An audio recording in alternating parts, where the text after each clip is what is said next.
大家好，我是主持人陈燕纯，欢迎收听，欢迎收看财讯的听了才知道。今天跟大家聊的题目非常引发大家的关注，就是台积电的法说会隐含了3大逆风吗？它的竞争者的态势又是如何呢？想知道的听众跟观众朋友们，请记得听到跟看到最后。今天来宾是财讯双周刊的副总编辑林宏达，欢迎宏达。是，各位观众大家好，我是宏达。对，台积电的议题就是要来请教宏达齁。台积电最近的法说会交出了令人惊讶的成绩单，57.8% 的高毛利率，其实真的让市场蛮惊艳的。财讯想跟所有的频道会员表达深刻的谢意，因为有您的支持，才能让我们持续带来精彩的内容。当然还有很多观众留言赞助，以及帮影片按赞与分享，这些都给我们非常非常大的鼓励。再一次感谢所有支持我们的会员与观众，也欢迎大家加入频道会员，跟我们一起追踪政经趋势，掌握投资脉动。我们先想知道说，它的市场的竞争同业的表现也跟它一样亮眼吗？其实就在这个法说会的前几天大概10月15号说 ASML 也开了法说会，马上变法会。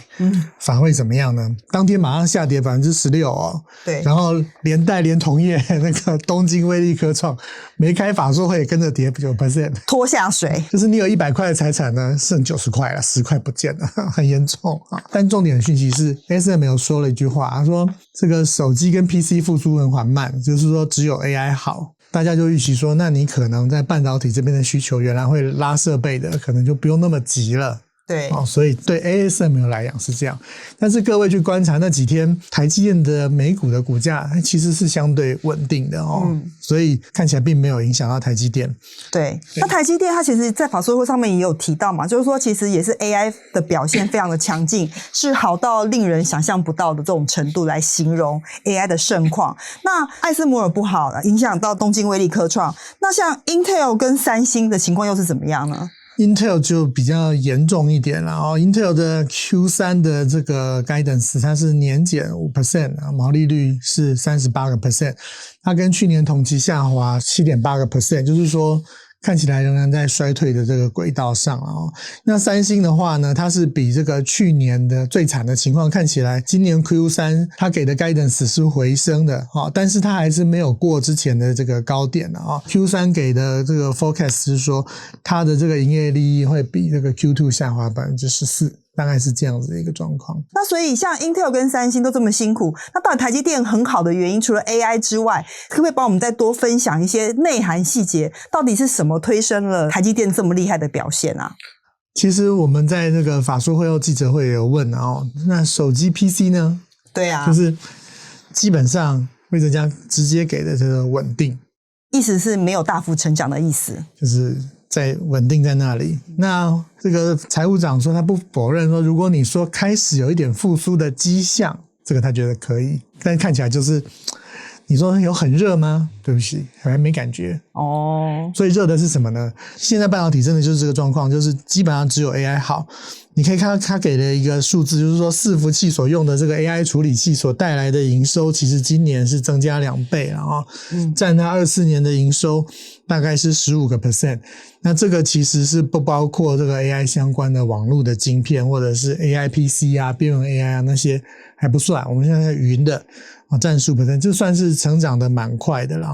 所以呢，就看起来就是3奈米其实需求是不错的3奈米跟5奈米需求都还不错。那目前会把一些5奈米的产能逐渐移到3奈米那边去。了解。所以台积电是因为技术领先，所以才可以在 AI 这个领域独霸市场吗？看起来是这样子吗？对，因为在高性能运算这边，台积电处于一个领先的位置，所以在不好的时候订单还是都涌到台积电来，希望台积电来做这个代工。所以他对于第4季的展望是乐观的吗？对，其实毛利率仍然维持在一个高点，也仍然是维持一个成长的状况。对，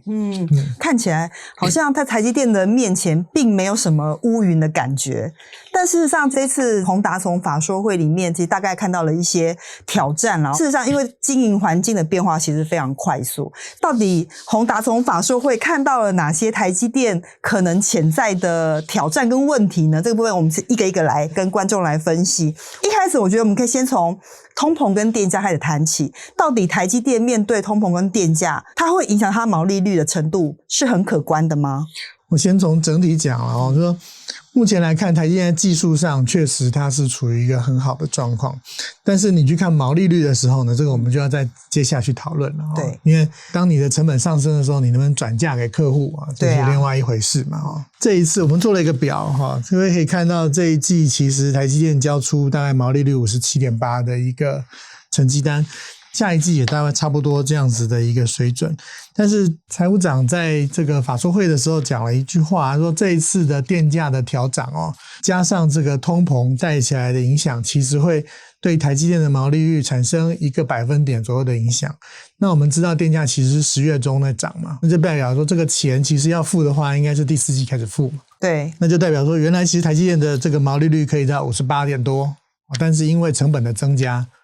所以变低了，会变稍微少一点。他这里是这样讲，说电价10月份会再涨 14%，3年内的涨幅已经到90%了，其实是蛮多的啊。他们说的最直接的话就是说，目前台积电在台湾生产所需要用的电费已经是他们全球各厂区里面最高的。由于台积电它不但资本密集，它也需要大量的能源嘛，所以各位想啊，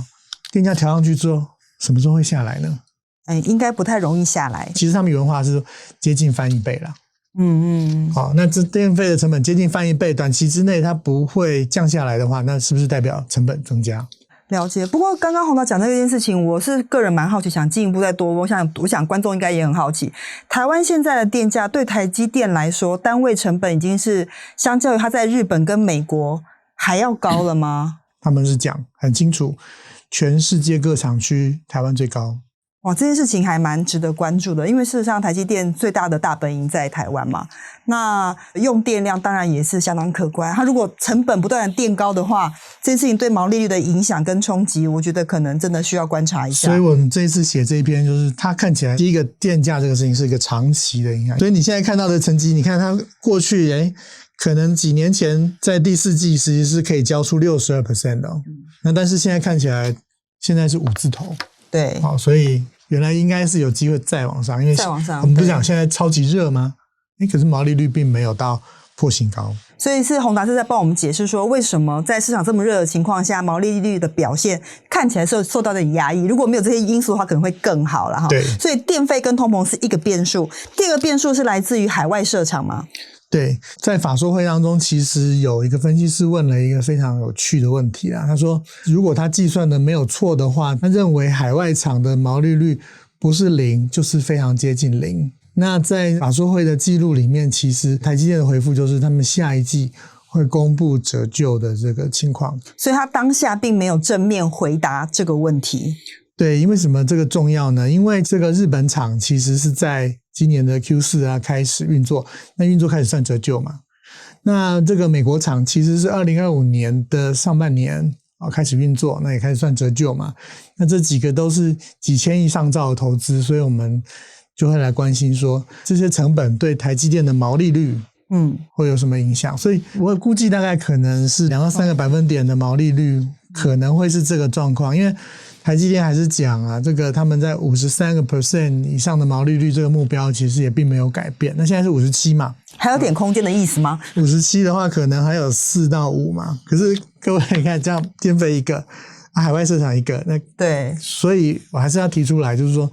台积电的这个营运的成本是有一点点变化。对，所以虽然说最近大家都在讨论说海外厂良率好像很不错，但毕竟良率并不等于毛利率嘛，所以这件事情到底会冲击有多大，我觉得可能就是等到财务长在下一季的时候揭露比较完整跟真实的数字。那第三个还有一个就是会影响到毛利率的，大概就是生产线的转移成本。对，所以第三件事情其实就是移转产能。这是什么意思？现在3奈米卖得很好嘛，那我把一些5奈米或者是其他的产线，我把它买一些新设备调整之后呢，我也来做3奈米的生意。不过买设备要钱，所以呢这里面也有费用，这也会对毛利率会有一个百分点的影响。对，在这个产线的转移的部分，那天在法说会上其实也非常多法人在提问这个问题，那他其实算是有正面的回答这件事情啦。那随着未来的产线越转越多，这件事情到底会效益越来越高，对毛利率的冲击是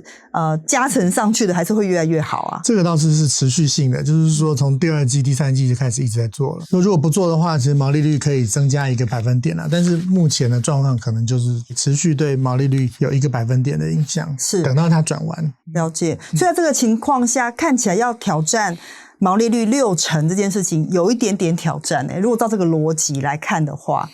其实就是你先进的产能分布其实是一个复杂的事情啦。像我们就问他，你这个5奈米转过去，那你5奈米是不够。我们都少算一件事，我们刚刚讲美国厂要新上线嘛，对，都是5奈米的产能。所以这个动态的你后面还有很多新的产能要上线，那他都要提车救了。了解。所以想宏达就是透过法说会里面的一些说明提出他的观察，我觉得这3个指标蛮值得大家再继续来观察，说到底对毛利的影响实质的冲击有多大。不过你刚刚讲的那个问题，另外一层就是说，我们日本厂跟美国厂这么多的这个新的产能都上来了之后，能不能够继续用很快的速度把它填满？因为60%嘛。对啊。就是要尽量把它塞满的话，是不是需求也有同步这么多？那这个就是持续我们再来观察，这也是另外一个考验啦哈。如果除了 AI 之外，其他看起来是稳定的话，有没有办法把产能填满？这件事情我觉得可能也是一个挑战。不过无论如何，先进制程的需求绝对会比这个成熟的来得好，而且台积电在整个竞争格局里面，它仍然就是无可替代的这个技术领先者，这点是没有问题的，毋庸置疑的啦哈。所以我觉得总是在这个股价高了之后，投资风险当然也是稍微变高一点啦，我们就来提醒一下观众。不过我觉得最近半导体的这个产业里面，因为这个事情真的非常多，除了台积电的表现非常好之外，最近有一个有趣的新闻啊，就是 Intel 跟 AMD 大和解了啊。这件事情我也觉得一定要来请宏达帮我们分析一下。过去他们俩其实算是死对头，过去我们在做 AMD 的题目的时候，也不断的提到说 AMD 如何长期蚕食鲸吞 Intel 在 X86 里面的市场，现在居然一个转身，居然两边握手言和了。先帮我们讲一下，这到底为什么会有这样的事情发生？大家觉得难理解。其实我们现在用的处理器啦，大家都把它叫做 X86 阵营，因为大家如果记得以前有什么286、386、486，大家就干脆把这种处理器取的名字叫 X86， 管你要几86。本来其实这个是 Intel 的技术啦，但是因为当初 IBM 做 PC 的时候说，我们不应该只有一个供货来源嘛，强迫它一定要培养一个第二供应商，所以这个 AMD 通过了考验它就成为 Intel 的这个竞争对手。那但是呢，以前 AMD 其实它的这个市占率其实没有那么大，很多的标准我们都知道 Intel 是非常非常多标准的制定者，那很多都是 Intel 自己说了算。我们今年采访了苏志峰嘛，对，我们也整理出来，其实 AMD 已经不是以前那个 AMD 了它可能在 PC 这边占了2-3成在这个伺服器的部分也是不断在攻城略地这就出现了一件事，这个 Intel 承认的标准规格可能 AMD 不一定买单你这个某一种运算我愿意支持，另外一种运算我不一定支持，所以长久下来会变成 PC 平台我换一台笔记型电脑因为处理器不一样不能用，不相容了，就会开始变成我只为 AMD 开发跟只为 Intel 开发这是两败俱伤。所以呢 Intel 这一次就把 AMD 拉在一起说，那我们还是好好的维持这个花园不要把它纵火烧了，大家一起把这个相容性一起来维护。那为什么在做这个事呢？其实现在在另外一边正在大打出手他们最大的竞争者这个 ARM 阵营正在发生一件事，就是高通跟这个 ARM 正在对簿公堂。因为呢 ARM 觉得说你不可以在我没有授权的情况之下做一个自己全新的架构的设计，他觉得这样是不对的，所以现在开始大家就很仔细的观察 ARM 阵营的处理器会不会出现一个分裂的状况。是，所以现在就是处理器之战，因为 AI 的商机太大了，所以对既有的老大来讲，他就选择手牵手站在一起继续把饼做大，所以合纵连横，这是一个新的竞争态势。Intel 跟 AMD 一起要巩固 X86 这块大饼，希望可以把它扩大，因为其实外面有人来挑战了这个市场嘛，就像之前讲的，别人都要来分一杯羹，用不同的架构来分食这块市场。接下来其实这个宏达也有大作要出来，我们才可以偷偷的预告一下我们这采访了高通，继续的来卖个关子啦，对，卖个关子我们会有第一手的报道。对，对对对，所以它其实是代表就是说整个处理器市场的新的竞争态势，已经不是在跟原本的竞争者在做 PK 了。以前的竞争者可能就变成现在的朋友或者是盟友哈。这个新的竞争态势，我觉得非常值得大家来关注。那这个宏达也会继续为我们来追踪。但我想请你再多谈一点说，那所以现在第一步 Intel 先跟 AMD 握手言和，先做下来。那接下来他们想要做什么事情呢？其实很简单的，因为这一波最重要的商机就是 AI 晶片。对所有的 IC 设计公司来讲， AI 扩散到终端是绝对会发生，而且是他们在等待的商机。所以呢 Intel 第一件事把 AMD 拉来握手言和之后呢，明年一定会强力猛攻 AI PC 的市场，然后用效能跟那个 ARM 呢去做一个竞赛，取得市场的主导权。如果分裂的话，它的主导权会削弱嘛，就会削弱。第一步先巩固了之后呢，再来跟所有市场人说，我们这个还是最大的平台，别人无法染指，攻防就来了。最终的终端市场还是 AI PC、AI 手机，那这个受惠者最终像台积电再等几季看看订单会不会在 PC 跟手机上面会不会增加，这是大家期待的地方了哈。那对 Intel 来说，就是等于是结合次要敌人打击主要敌人，有点这种味道的感觉。两个人住同一个房子，不要把房子烧了。对对对。那在这个事情发生之后，其实另外一个半导体的大咖就是黄仁勋 ，NVIDIA 的黄仁勋，他对这件事情的看法是怎么样嘞？NVIDIA 虽然这几年投资了很多 ARM 的，它的那个 Grace CPU 也是 ARM 架构，可是其实它在 X86 上更多。各位想想，光华商场你去看，无数的笔记型电脑的显卡都是围绕着 X86 所做出来的。光这个如果分裂了，你就做两个不同版本，对，你就要开发很多不同的驱动程式，那花多少钱？所以当然它合在一起，他当然觉得拍拍手，产业平台就是这样。就是每个人在不同的位置上，各自有各自不同的盘算了。我觉得这件事情真的超有趣的。这个部分宏达，请期待下一期的财讯双周刊，好不好？好，那接下来我们要回复一下财团在听了才知道第212集，长春集团 AI 转型，大连化工董事长亲自督军，打造1秒决策利器，抵御中国产能冲击里面的留言。财团的万福军说，很感动，长春有想保护繁体字的念想，老板亲自去学习和领导，通常最有成效。对，他指的就是说大连化工董事长林显东先生他自己亲自投入在 AI 这个领域了，这的确我们也觉得蛮少见的。对，大语言模型，然后对 AI 的投入也非常的积极。那财团的这个茶叶蛋小贤他说，节目中提到氢化工，想听有关氢能的全球产业发展趋势与台厂机会在哪之类的题目。谢谢。刚好前几天我跟一个老板在吃饭聊天的时候，他也提到氢能，就氢能是一个蛮好的能源，但要落地到商业化这件事情，以台湾的环境来说，挑战蛮多的啦。我不晓得宏达怎么看这件事情。氢能它是一个载体嘛，我们用这个来重新把它像石油一样拿来用。但是每次读这个时候都在读化学元素表，因为那个氢是最小的元素，它很容易漏，然后氢储存久了它会产生氢氦，所以它的储存运输都是一个问题。那有一个方法就是用氨嘛，我先用氨来运送，氨里面其实很容易就可以把它的其他成分分开，只留下氢。那但是这中间的运输管道其实都必须要重新打造了，还有法规也是一个问题。没错没错，所以